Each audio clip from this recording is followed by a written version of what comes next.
Good day everyone, it's X Atlas here and I'm here to bring you a video about one very important tip on every characters for Lava Valley.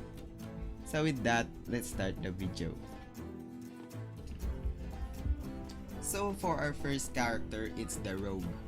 Rogues are a good damage dealer slash poke, so you would want to survive as long as possible.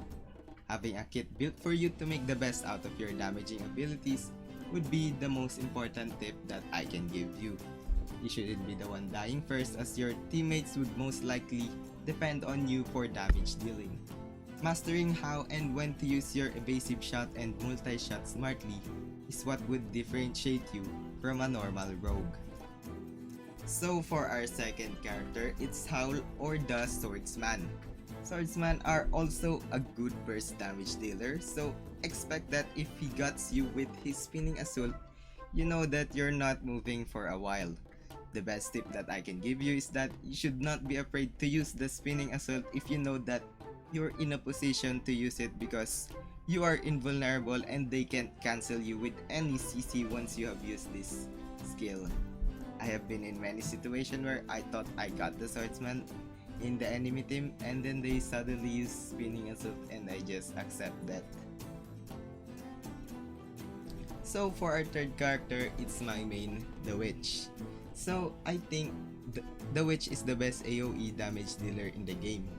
So as a Witch, you should know that you are almost always gonna go first if you don't have a Swordsman slash Destroyer in your team. Or even if you have a Swordsman and a Destroyer, you can still go in first if you know that you have the ability to lock down the enemies.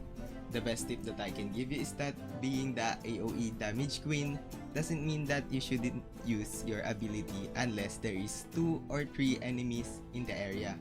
You should not hesitate to use your skills if you know that you can lock down and burst down the enemies with your teammates. So for our second character is the Big Daddy Destroyer.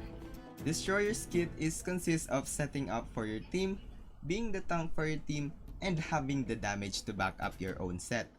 You might think that this character is perfect, but no. And this is where my best tip comes in. The Destroyer's seismic power and frozen shards has a large cooldown, and without it, he is basically useless. So as a Destroyer, you should make the best of your seismic power, because this could be a double-edged sword, as if at the worst case scenario you jump and didn't get anyone, you would most likely get punished by the enemies. And on the other hand, if you hit all 3 with your seismic power, then you're most likely going to win that clash. And for our last character, it's the Engineer. We've all seen the engineers dancing around and healing everyone along with their big stun. They're basically the best support, and I think is the only big healer in the game. My best tip for you is to not use the resurrection.